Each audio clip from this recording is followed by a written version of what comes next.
I'm David Farrier, a New Zealander accidentally marooned in America, and I want to figure out what makes this country tick. Now, I think all of us here on Flightless Bird, Monica Dax, Rob, watched and enjoyed a series called Dopesick. Enjoyed might be the wrong word, but it was a really good show. Well made, great actors. Your most effective talking point are these magic words. Less than 1% of people get addicted to Oxycontin. That's not possible. Based on the book of the same name by journalist Beth Macy, Dopesick looked at the opioid epidemic that tore across America. Now, according to the CDC, since 1999, the year The Matrix came out, over 932,000 people have died from a drug overdose in the States. And since 1999, overdoses involving opioids have increased 8 times. All of this led to a huge increase in drug rehab centers in the US, places you could go to supposedly get clean. Are you tired of drugs and alcohol ruining your life? Have you lost your job or custody of your children? Has your marriage been destroyed? Are your parents kicking you out of the house? Rewind 6 or 7 years, Florida led America in having the most drug rehab centers per capita. 1 rehab for every 1,549 residents. That is why you need daylight detox and recovery. It was crazy. It was out of control. And I wanted to find out why Florida has so many drug rehab centers and if they're actually doing what they're meant to do. So, pack your bags and get ready to dive deep into the complexities of Florida, because this is the drug rehab episode. Flightless, flightless, flightless bird touchdown in America. I'm a flightless bird touchdown in America. Yeah, I thought it was crazy not to be in Florida and look at drug rehab, because I feel like when you think of Florida, I just think of sunny places you're sent to go and deal with your addiction problems. When you said we were doing an episode on this in the Florida series, Yeah.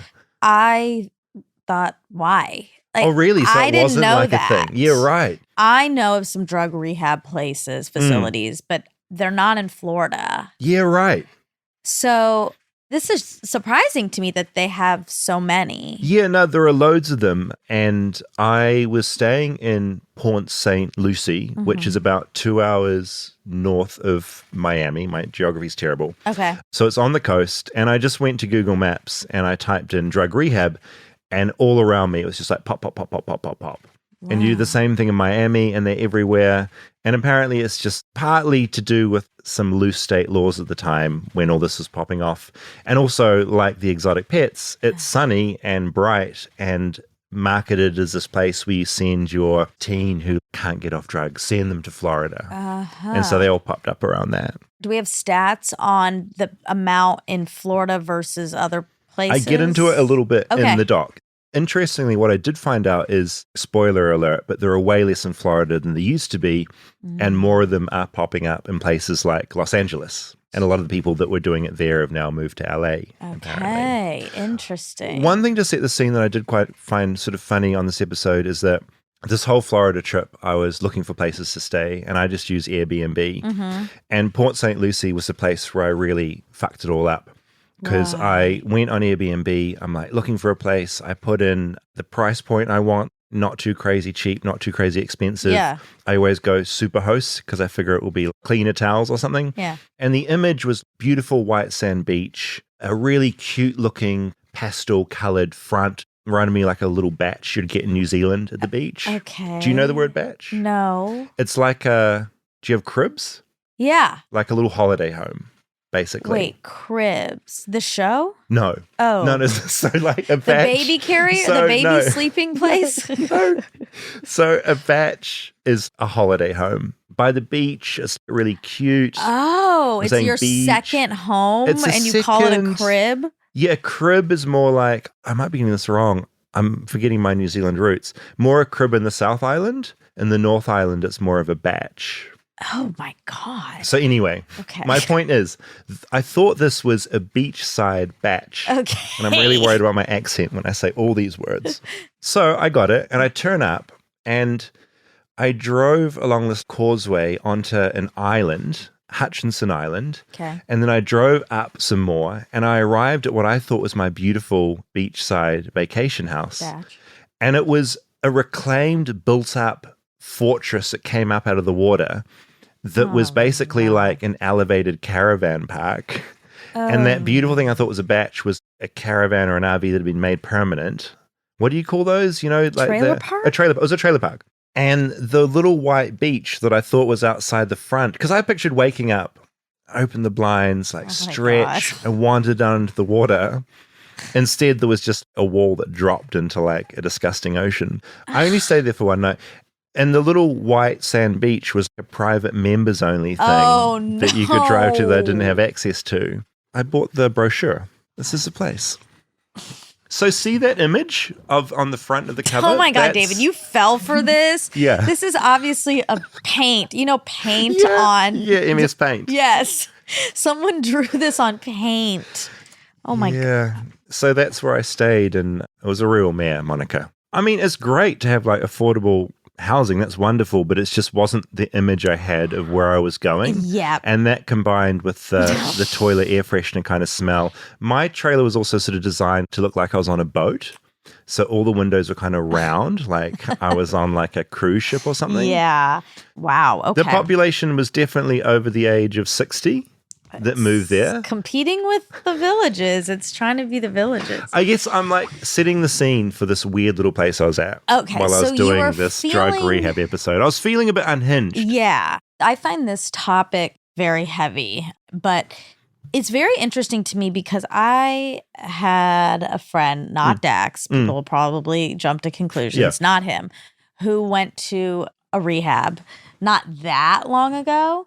And the one he went to is so nice, so high end, expensive. There are some that are really fancy and ride like horses on the beach, like things like the most that. idyllic, Like a picturesque spa. kind of place, like a spa.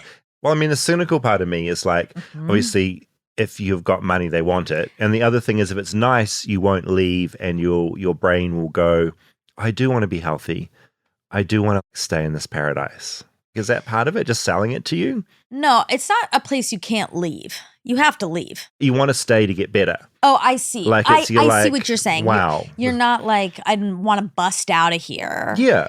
You're like, wow, I feel terrible because I'm coming off whatever, but also I feel great about my life right now because I'm surrounded by beauty. Right. I do think it's probably the best shot at that. But I did think nobody can afford this. Nobody can afford this. The percentage is so tiny. And what about all these people who have drug problems and can't afford this? Totally. It feels kind of crazy. It's like there's this echelon of rich addicts and then poor addicts, you know. Yeah, they're and it's very different. And yeah, one has access to all this incredible stuff. And also, if you have insurance, because that's what sort of get into a little bit in the doc, there's this relationship between these rehab centers and the insurers who they want customers to come in, basically. It's the same disease and you see it. They have the same disease as the person outside on the street right now. 100% same thing. They just have like very different access to how they can potentially help themselves. Yeah. How did your friend, was it this particular base helpful for them? It was. Or it was, right. Yeah. But that's good they had access to it, you know? I know, that's of course, a good thing. Yeah. Of course, when it's someone in your life, you feel grateful that that exists and that there is access and they have people in their lives who can help them. But it just does make me think about all of these people who don't. Yeah, who have nothing at all. Yeah, it's insane. Yeah. So I wanted to sort of look into this a bit more, specifically in Florida. The setting is I'm in this horrible trailer, stinks like air freshener. Sure. I feel like I'm going a bit unhinged, and that's where I started my journey. Earlier this year, I stumbled on a movie from 2021 called Body Brokers. Since 2008, every healthcare provider needs to cover substance abuse treatment. This is what we in the treatment industry call a gold rush. It was trying to be an Adam McKay Big Short style thing, and it didn't quite work.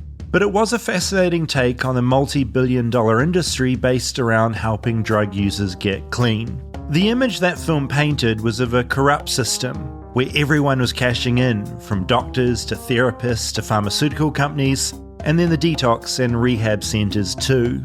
With that topic buzzing around in my brain, my original plan was to visit a drug rehab center in Florida to get their take on how they were doing. But that proved challenging. Let's try some drug rehab centers. Okay, that one doesn't exist anymore. I tried another one called Recovery by the Sea. Thank you for calling Recovery by the Sea. Please listen carefully as some of our menu options have changed. If you'd like to reach admissions, please press 1. Just an endless dial tone. It was mostly dial tone. Numbers to nowhere. Your call cannot be completed as dialed. Please check the number and dial again. Sometimes I'd get through. Do you do a podcast? And it would be endless extensions. You're going to push extension 166, okay? That led nowhere. Your name is David from New Zealand. No callbacks, no nothing. I gave up. Well, that took a very long time, and I got nowhere. I wondered what was going on. Had many of these centres closed down? And if so, why? Or did they just not want to talk to me? Maybe it was a combo of both. Also, the more I thought about this topic of drug rehab, the less confident I was in talking about it. I don't really know much about drugs. And while I've tried a few naughty drugs in my time on planet Earth, I'm too scared to talk about it here in America on a podcast because I'm convinced America will send me to prison. America might love guns, but it hates drugs. I've listened to Reagan. I know how you feel. Drugs are menacing our society. They're threatening our values and undercutting our institutions. They're killing our children. With all this firmly in mind, I decided a good way to tackle this topic of drug rehab was to go directly to the source, to people who'd been to a drug rehab centre here in Florida. So after a load of emails, calls, and explaining what I was up to, I ended up in the outside courtyard of a Starbucks coffee shop at 8 p.m. How American a location is that? Just tell me your name and what you do. Jessica, I'm a dog groomer. Please tell me some of the secrets of dog grooming. What makes a good dog groomer? So, patience. A lot of patience. Dogs, they don't exactly love being groomed. It's not their favorite thing to do. Touching their feet and getting a bath with the water and everything. So, yeah, it takes a lot of patience and love for the animals. You gotta really love them. Jessica says that Doodles and Schnauzers are the most difficult dogs to groom. Doodles because of the coat, and Schnauzers because of their personality. Dog people, don't come for me. I'm merely passing on what I've learnt. But I'm not here to talk dogs. I'm here to talk drugs. Drug detox and rehab centres, to be precise. And Jess knows what she's talking about. Yeah, so I've been to several of them. So I'm a drug addict and an alcoholic. I've been sober 6.5 years. Congrats. Thank you. So I came down here in 2014. I went to a detox. I was staying back at my parents' house and they were like, you gotta go. What were you addicted to? What was going on in your life? Heroin, Xanax, meth, all the drugs pretty much. Yeah, alcohol. You went all in. Yeah, I love it all. Jessica may have loved the drugs, but her parents did not. And one day they told her to pack 7 days worth of clothes because she was off to Florida. But not to the beach or a theme park. She'd been enrolled in a detox centre. Because she was under 26, her parents' insurance covered it all. Were you happy to be there? Were you like, this is what I need to do? Or was it more your parents giving you an ultimatum of you must do this? I think it was both. So before my parents told me that, I was like, I would totally go to rehab if somebody like offered it to me because I didn't want to live like that anymore. But like once you get there and like reality hits you that you're never going to be able to get high again, it's awful. It's crippling. It's really depressing. It's basically like breaking up with your lover that you've had for the past 10 years, you know?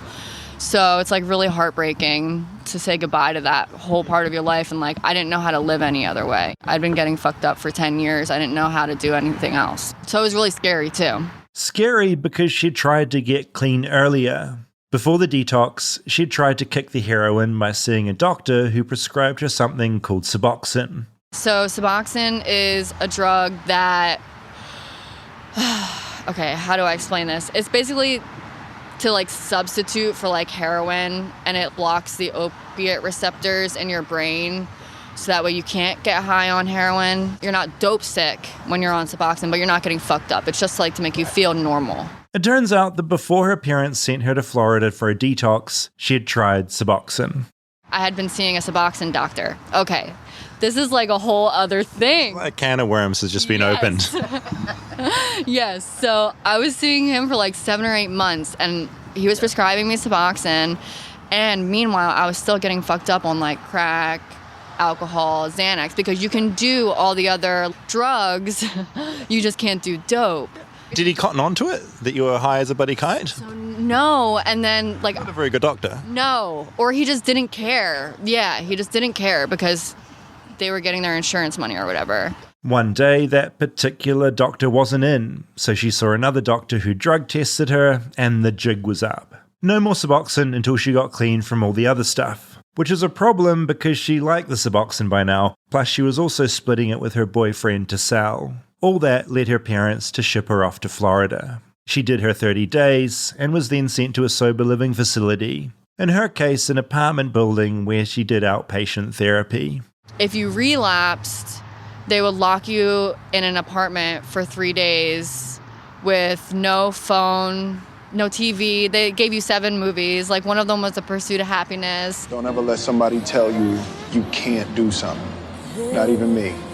All right? All right. The sober living facility, nor Will Smith's acting, helped in this case, and she ended up doing a series of rehab and detox centers, her parents' insurance paying for it all. It was why it was good that I got sober before I turned 26, because that's when my insurance cut off with my parents.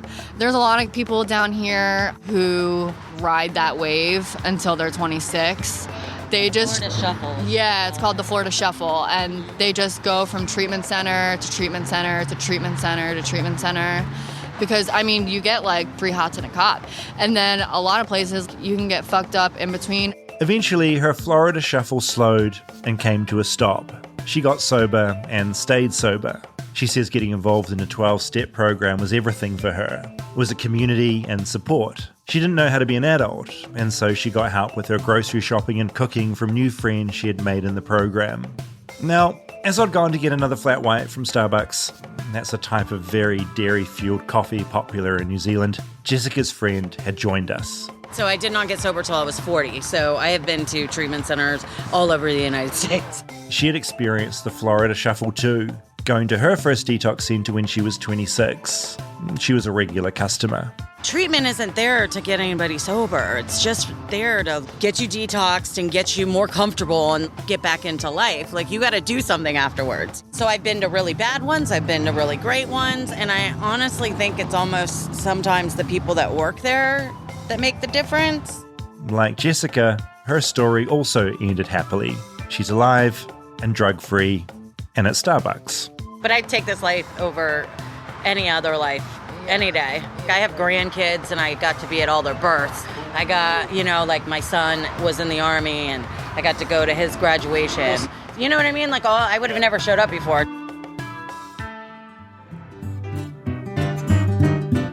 Stay tuned for more Flightless Bird. We'll be right back after a word from our sponsors.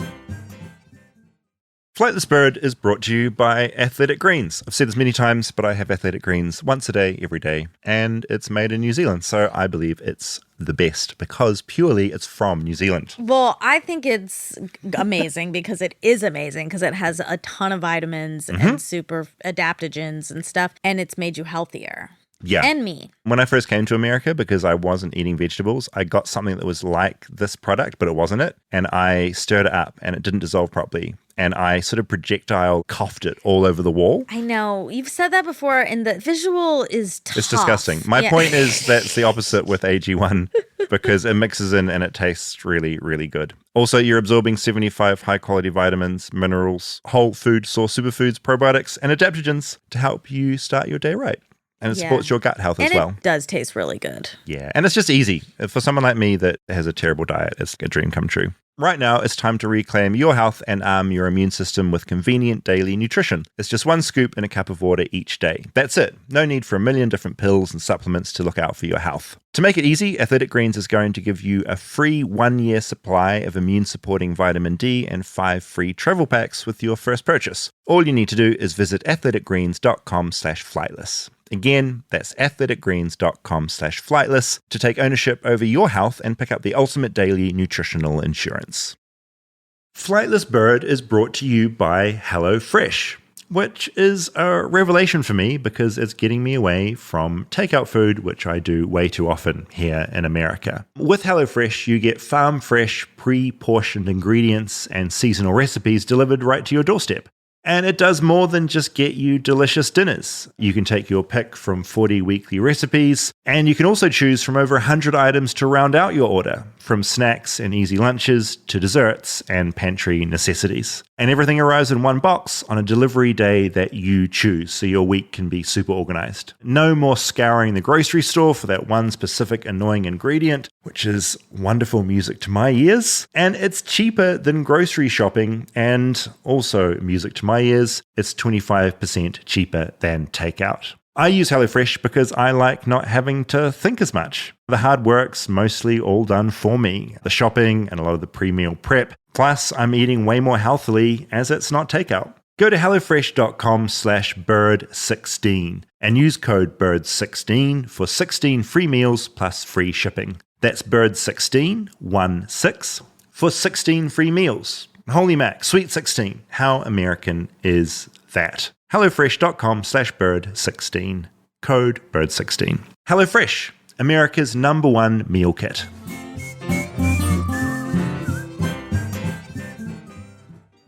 See, they were pretty amazing. It's funny interviewing people, talking to someone about like an exotic snake or something. That's one thing. And then sitting in a Starbucks late at night and people, both women, were just so open. It's a privilege and it's also just a lot. It is both things. I think you're right. And I do think for many addicts, they do feel really comfortable. Being if they've open, had some right? time of sobriety, I do find that they are open to talk about it and kind of help. Like, I think they just recognize how difficult the process is and if they could ever be helpful. I find that many are open to doing so. Addiction is so sad. I mean, that's the other thing. I felt lucky talking to them, and I guess it's the same with, you've talked with Dax about it so much, but like, I feel like I'm being led into this world, and it's a world that if you don't have it, you'll never fully grasp it, right? Yeah. Like, I've never been addicted to anything, and so it's just this thing that you have or you don't have, and it's this thing you live with, and both these people still live with it, like they're aware of it, but the 12-step program obviously is a huge thing. I talked to a few other people, you don't hear their voices, but they all talked about the 12-step being everything because it's people. And yeah, when these people came out of it, they didn't know how to cook or shop or sort of do anything. And that was a support system around them. And that's isolating, which then leads to wanting the quick fix. So it's this bizarre cycle, which I do think AA does provide this amazing community for people to ask for help and not feel judged at all. It just seems so much in America, it's very easy to drop through the cracks. Yeah. And like that doctor that prescribed her Suboxone, obviously haven't got their side of things, but it didn't sound like a great doctor and was completely unaware of what else she was doing. On. Yeah. And it's just a strange thing. And then getting into this Florida shuffle where essentially, and that's what they all talked about, the Florida shuffle, just basically being taken care of in a facility, but then you leave, you get high again, but then you can just go to another one. Right. And these facilities, which is what I get into in part 2, are all obviously just being supported by the insurance companies, and it just goes around in this big kind of circle. Do we have some numbers of costs if you're not covered? Oh, you wouldn't be going there unless you've got insurance. It's just not an option. It's like you've got to tap into that world or you're not. Or you go to a private institution, which is like where your friend went. Yes. And from what I can tell, they don't exactly come cheap, No.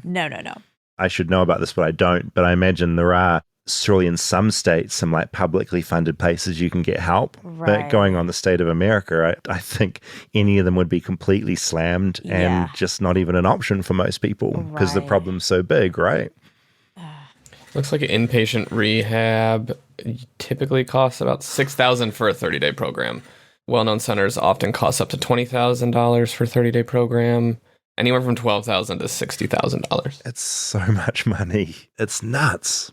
Okay, so I talked to one other person that sort of talked about how bleak this world can kind of get. There was a newspaper headline I read back in 2017 that stuck with me. Florida's billion-dollar drug treatment industry is plagued by overdoses and fraud. The report wrote about Florida's Palm Beach County, saying, thousands of addicts arrive here each year from Ohio and West Virginia, New Jersey and Pennsylvania, hoping that at one of South Florida's many drug treatment centers they'll find recovery. But an investigation has found that many of those vulnerable patients have become grist in an insurance fraud mill. Crooked treatment centers partner with body brokers and operators of so-called sober homes to find patients with good health insurance. Brokers and sober homeowners offer those trying to get clean free rent and grocery store gift cards, cigarettes and manicures in exchange for going to a specific treatment center. Now, Jessica and her friend had already told me about that Florida shuffle. Patients just going from detox to detox, rehab to rehab. But I wondered if she'd heard about the body broker phenomenon during their time in rehab. Turns out they had. My best friend, Katie, she came down here to Florida for treatment, and there was a guy in there, and he was like, if you leave with me, I'll give you $3,000, and then we can go get high, get fucked up, whatever, and then you can go back into my treatment facility, like the one that he works for. They were like implanting people into treatment facilities just to like poach people who had good insurance, and they would get like a kickback from the facility that they were taking them to. Jessica tells me I should talk to someone else about this too, someone who knew this side of things better than her. My name is Tim, and I've been in Florida since about 2014, and right now I'm working for a medical billing company. What brought you to Florida? I got gifted a one-way ticket with my family telling me not to call them for 90 days. And 1 month of a halfway house paid for me, and then I had to figure it out after that. Tim told a familiar story. In and out of various rehabs, his last stint was just last year.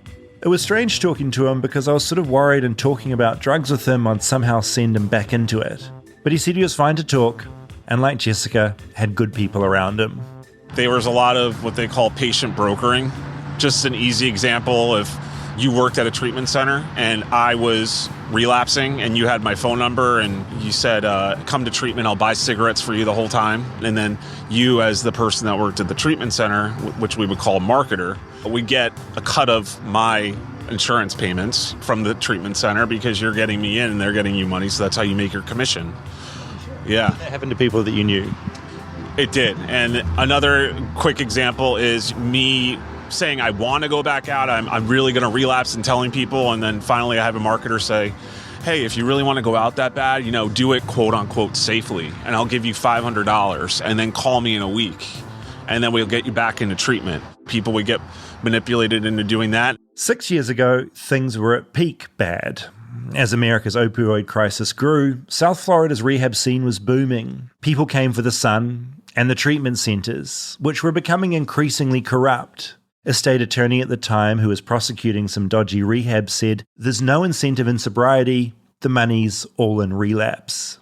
People were getting handed money to go buy drugs, and then they were starting to OD, or they were in halfway houses and they were paying their rent, but the owner of the house knew that they were getting high, but they're paying their rent so they can stay, and then someone who wasn't paying their rent and actually working a program but not able to afford rent that week would get kicked out. And then people in halfway houses started to die in that 2017-18, and then that's when the feds really had to step in, and a lot of places got raided.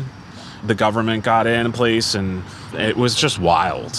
The owner of one rehab back then was arrested after billing nearly $60 million to various insurance companies. Arrested on federal charges, he'd been offering free rent to addicts, making money as long as they were getting treatment. Stories like this littered the news in 2017 and 2018. Taking advantage of addicts as the opioid epidemic continues to ravage southern New England, Massachusetts Attorney General Maura Healey is warning of a scam and scam treatment centers in Florida. The warning comes after several people overdosed at these facilities.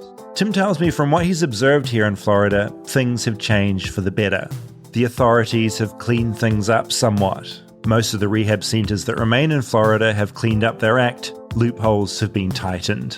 I think the recovery community around here and in South Florida has gotten much better than what it was, say, in 2017, 18. I guess it explains why some of those numbers were disconnected, rings that went nowhere.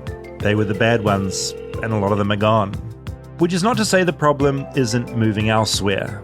As I carry on my Florida roadie, which is what we call road trips in New Zealand, I read a headline from November last year in the Philadelphia Inquirer. In New Jersey, investigators say they're uncovering abuse in the state's booming rehab industry. Addiction recovery is a massive business with little regulation, the article went on to say. It all sounded very, very familiar. So essentially, dodgy operators have just sort of moved elsewhere and they're just doing their thing. And it's tied up, obviously, with the insurance industry here, which is another big business. And the pharmaceutical. I mean, it's like all three of these. Just bleak. I didn't even know what to add to this. It's pretty bleak out there. It is. And it's so heartbreaking because to know the level of vulnerability they're preying on is so evil. How can they sleep at night? Yeah, billing millions and millions to these insurance companies just keeping them people in there so that you can bill that amount. Yeah, it's rough. And the person calling to say, hey, it's fine, I'll get you this if you come back here. And they also might have been at it. You know, I am trying to maybe find some level of compassion. Maybe those people themselves were addicts and need the money, or anyone who needs the money and feels desperate. And you end up just doing these awful, awful things. And Tim had bounced around different places and done that. He was, out of all three people I spoke to for this story, he'd been sober the least, so he was fresh to all this. Yeah. And it is this weird thing where you're having these conversations and you're like, oh God, just please stay I know. sober because... Really. And he's doing like long form running now. But he showed me some photos on the phone of when his body... I mean, he OD'd in an insane way and his friends took him to the hospital and he had parts of his body that were rotting, the needle sites. And again, it's that level of openness. Most people, when they show you photos of them, want you to see their best selves. And he's like, here's me at my absolute worst, and this is what it's like. And it was, it's pretty confronting. Well, sending him really positive vibes. Yeah, big time.